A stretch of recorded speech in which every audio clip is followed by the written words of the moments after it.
তো মৌলভীবাজারে এসে উস্তাদের সাথে দেখা। উস্তাদের নাম হচ্ছে সৈয়দ আলী। কি উস্তাদ বিয়ে করছেন? আমার রসিবে যেটা লিখে রেখেছেন সেটা আমি পাবোই, যার কারণে এই যাত্রায় আমার ভিতরে কোনো ভয় নেই যে কোথায় থাকবো কোথায় খাবো। তো সেই জায়গা থেকে আলহামদুলিল্লাহ। আচ্ছা, এখানে 7 রকমের যে চাটা পাওয়া যায়, আচ্ছা শ্রীমঙ্গলে গেলে পাবো।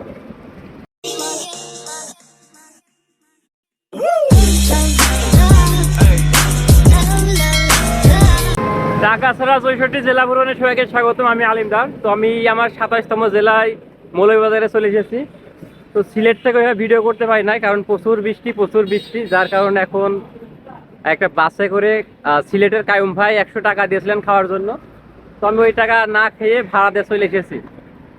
আর সব থেকে বড় কথা, এই মৌলভীবাজারে আমার কোনো হোস্ট নাই। আমি একাই কই থাকবো, কই ঘুমাবো কিছুই জানি না, কই খাবো কিছু জানি না, আর কাছে কোনো টাকা নাই। এই হচ্ছে বিষয়। আর এইটা হচ্ছে মৌলভীবাজার, আমার 27 নম্বর। এদিকে সব গাড়ি দাঁড়ায় আছে, আর আমি এখন রাস্তা দিয়ে জেলা প্রশাসকের সামনে যাচ্ছি ছবি ওঠার জন্য। তো মৌলভীবাজারে এসে উস্তাদের সাথে দেখা। উস্তাদের নাম হচ্ছে সৈয়দ আলী। কি উস্তাদ বিয়ে করছেন? ও রে, ঠিক আছে, থাকে না। ওকে, উস্তাদ বিয়ে করেছে, কিন্তু আমার এখনো বিয়ে হয়নি। ওরে আল্লাহ। কি দাদু ভালো? এটা হাই বলে দেন দাদু। ওকে, ধন্যবাদ। এই যে ঠিক আছে, ধীরে ধীরে হালাই। কি মৌলভীবাজারের মানুষটা খুবই নগরের। ও রে, আমি এমন মানুষগুলোই চাই যেগুলো খুব ফ্রেন্ডলি হবে এবং হেল্পফুল হবে। তো এখন যাচ্ছি। আসসালামু আলাইকুম, ভালো আছে? আর এখন আমি হাঁটতেছি সামনে। ওয়াও, আমি তো খুবই এক্সাইটেড এই জেলাটাকে ঘুরে দেখার জন্য, কিন্তু কাউকে আমি পাই নাই। সবাই শুধু একটা কথাই বলতেছেন, যে সেটা হচ্ছে যে ভাই ভালো জায়গায় যেতে, পাহাড়, তারপরে সাদা পাথর, জাফলংয়ে যেতে। কিন্তু ভাই কথা হচ্ছে, আমি তো ঘুরতেছি অন্যের উপর ডিপেন্ড করে, যার কারণে আমি সব জায়গায় যেতে পারবো না। মানে আমি অন্যের অধীনে হোস্টের সহযোগিতায় যতটুকু ঘুরবো ততটুকু আপনাকে দেখাতে পারবো। আমি এর আগেও ঘুরেছি সিলেট, জাফলং, ওইগুলো আপনারা দেখতে পারেন। তো এবার তো ফিরি ঘুরতেছি অন্যের উপর টাকা ছাড়া। তো সেই জায়গায় চাইলেও যেতে পারবো না। যতটুকু সম্ভব ততটুকু দেখাচ্ছি, ইনশাল্লাহ। আবারও যখন ঘুরতে আসবো তখন দেখাবো আপনাদের, যেখানে যেতে বলবেন সেখানে। আর আমার এই মৌলভীবাজার এবং হবিগঞ্জের হোস্ট মিসিং, যে কোনো সমস্যার কারণে হয়তো তারা দেখা করতে পারবে না। সমস্যা নাই, আল্লাহ একটা ব্যবস্থা করে রেখেছে, সেই ব্যবস্থায় আপনারা জানতে পারবেন। আর এদিকে প্রচুর বাইশ বিক্রি হয়। এই যে এই বাইশগুলো বিক্রি হয়, যাদের দরকার তারা নেয়। মানে একমাত্র জিনিস যে টাকা দিয়েও কিনতে হচ্ছে বাস। আর মৌলভীবাজারের ইতিহাস খুবই দারুণ। এই মৌলভীবাজার নামকরণ করা হয়েছে একটা ব্যক্তির নাম অনুসারে। তার নাম হচ্ছে মৌলভী কুদরতুল্লাহ। উনি 1771 সালে একটা বাজার প্রতিষ্ঠা করেন নদীর তীরে। আর সেই বাজারের নামকরণ করা হয় মৌলভীবাজার, আর সেখান থেকে এই মৌলভীবাজারের উৎপত্তি। এছাড়াও এই মৌলভীবাজার হচ্ছে সিলেটের অধীন ছিলেন। 1984 সাল থেকে প্রশাসনিকভাবে এই মৌলভীবাজার নিজস্ব জেলা হিসেবে আত্মপ্রকাশ করে। এরপর থেকেই বলা হয় যে চায়ের রাজ্য, চায়ের রাজধানী এবং 2 পাতা একটি কড়ির জেলা এই মৌলভীবাজার। তো আমি যাচ্ছি কোর্টের দিকে, এখনো কোর্ট পাই নাই। রাস্তা কিন্তু দারুণ, 2 পাশে বিল্ডিং, মাঝখান দিয়ে রাস্তা, আর প্রচুর অটো, প্রচুর গাড়ি চলাচল করতেছে।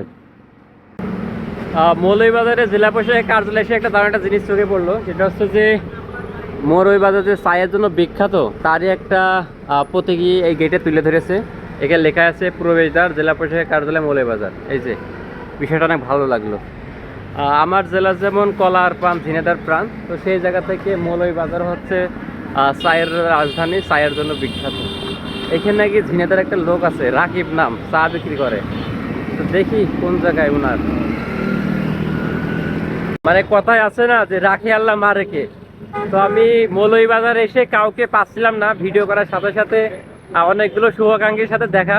তো তার ভিতরে যে মইনুল হাসান ভাই, তো ভাইয়ের সাথে এখন চা খাইতে যাচ্ছি। ভাই কেমন আছেন? ভালো আছি, আপনি ভালো আছেন? জি আলহামদুলিল্লাহ ভালো আছি। আসছেন, আপনাকে স্বাগত। জি, অসংখ্য ধন্যবাদ। তো এখন স্থানীয় ভাইদের সাথে চা খেতে যাচ্ছি মৌলভীবাজারের সেরা চা। আচ্ছা, এখানে 7 রকমের যে চাটা পাওয়া যায়, শ্রীমঙ্গলে। আচ্ছা শ্রীমঙ্গলে গেলে পাবো। তাই এটা হচ্ছে মৌলভীবাজারের রাতের দৃশ্য। আর এ হচ্ছে ভাই, ভাই একজন সাংবাদিক। তো এখন ভাইয়ের সাথে আমরা চা খাবো। তো মৌলভীবাজার যখন আমি আসি, তো আমার নিজের ভিতরে খুব দ্বিধাদ্বন্দ্ব ছিল যে কাউকে পাবো কিনা, রাত্রে থাকতে পারবো কিনা। তো সেই জায়গা থেকে আলহামদুলিল্লাহ সমস্যা নাই, সমাধান হয়েছে। তো আমরা এখন এই যে চা খাবো। এই চা গুলো কি সব আজকে বিক্রি করেছেন? ও রে, তো আমরা এখানে একটা দোকান এসেছি চা খাওয়ার জন্য। আর এই যে ভাই, মানে এখানে প্রতিদিন এসে চা খান? ও রে, তারপর ভাইয়ের সাথে বসে চা খাবো। তো কথায় আছে না যে আল্লাহ আমার রসিবে যেটা লিখে রেখেছেন সেটা আমি পাবোই। যার কারণে এই যাত্রায় আমার ভিতরে কোনো ভয় নেই যে কোথায় থাকবো, কোথায় খাবো। তো সেই জায়গা থেকে আলহামদুলিল্লাহ তো মৌলভীবাজারে থাকার ব্যবস্থা হয়েছে। তো আলহামদুলিল্লাহ। আর এই যে, ভালো আছেন? আপনি ভালো আছেন? হ্যাঁ, নাম কি আপনার? আমার নাম আদরি। ও রে, আদরি, ঠিক আছে। আমি আপনার জেলায় ঘুরতে এসেছি। কোন জায়গা থেকে আসছেন? আমার নিজ জেলা ঝিনাইদহ। আমি 64 জেলা ঘুরতেছি টাকা ছাড়া। তাই? আপনাদের মৌলভীবাজার আছে 27 নম্বর জেলা। তো দোয়া করে না, হ্যাঁ অবশ্যই। একটু মাথা হাতে দোয়া। এই যে আমার আদরি আপু আমার মাথা হাতে দোয়া করে দিচ্ছে। আমার নাম হচ্ছে আলিম দার। কেন আসছেন আপনি মৌলভীবাজারে? আমি এসেছি 64 জেলা ঘুরবো এবং দেশের ইতিহাসটা আমি জানবো। আমি ইতিহাসের স্টুডেন্ট, যে ওই জেলার মানুষ কেমন। এই যে আপনার কাছে এসেছে, আপনার সাথে দেখা, তো না আসলে তো কখনোই দেখা হতো না। আমাদেরকে জি জি, আমাদেরকে ভালো লাগে না? দেখা হয়, অবশ্যই, সাক্ষাৎ অবশ্যই। হয়। দেখা হয়ে তো ভালো লাগছে। অবশ্যই ভালো তোর এই যে ভাই চায়ের দাওয়াত দিলে, Senior ভাই। চা খেতে আসলাম। তো দোয়া করেন, হ্যাঁ? হ্যাঁ অবশ্যই। ছবিতে কি সমস্যা? না না না, আচ্ছা, ঠিক আছে। আপনি করেন। আচ্ছা।